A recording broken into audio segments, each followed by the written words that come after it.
iratangaje, ni koko bene data iratangaje, kuko irenze iby'umuntu atekereza. Imirimo ya Yesu iratangaje, imirimo ya Yesu iratangaje, ni koko bene data iratangaje, kuko irenze iby'umuntu atekereza. Imirimo ya Yesu iratangaje. Matayo igice cya 9 umurongo wa 12 arababwira ati, abazima si bo bifuza umuvuzi, ahubwo keretse abarwayi. Umwami Yesu akibabwira ayo magambo, umutwara sawari aramupfukamira, nuko aramubwira ati, mukobwa wanjye amaze gupfa, ariko ngwino databuja unabare, umurambike w'ikiganza cyawe arahemuka. Nuko Yesu arahaguruka, we n'abigishwa be baramukurikira, bakigera mu nzu ye. Abona abantu benshi baboroga, nawe ati, nimuhumure kuko aka gakobwa kadapfuye ahubwo karasinziriye. Nuko Yesu arahaguruka, we n'abigishwa be baramukurikira, bakigera mu nzu ye.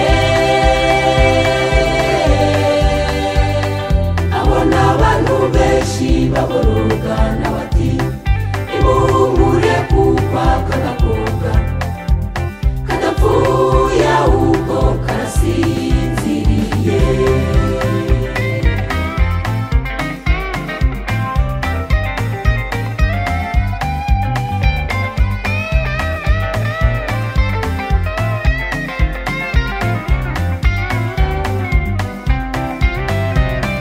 Ababiyacyo baramuseka, abantu bamaze guhezwa irako, agafata ukuboko ako kanya karabyuka.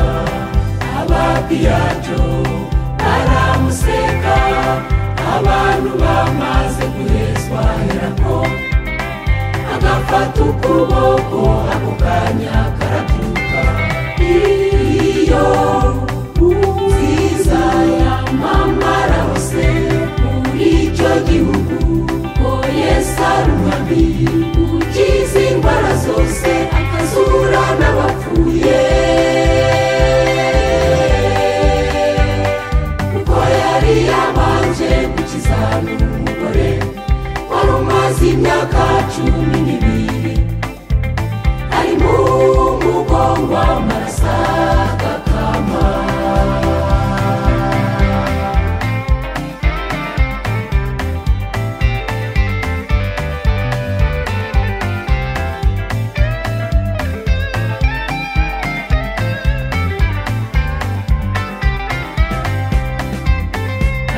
Bakundwa, tumenye yuko Yesu uko yararejo n'ubari, ibitugoye byose tubimuha tuhure, ariko tumisunge twizeye, nka wa mugore ndetse na wa mutware, mbere yo kumusanga bizeye kwa n'umukiza. Natwe bakundwa, tumenye yuko Yesu uko yararejo n'ubari, ibitugoye byose tubimuha tuhure, ariko tumisunge twizeye, nka wa mugore ndetse na wa mutware, mbere yo kumusanga bizeye kwa n'umukiza. Bizeye ko ntakimunanira, ashobora byose, kandi twihana ibyaha kugira ngo twiteho.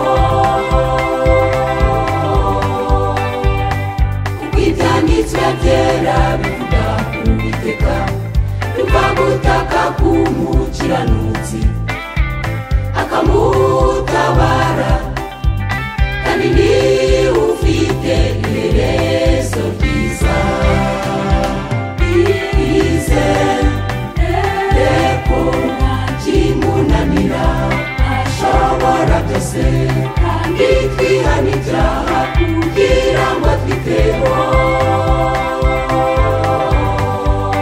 kuko ibyanditswe byera bivuga ku Uwiteka yumva gutaka k'umukiranutsi akamutabara kandi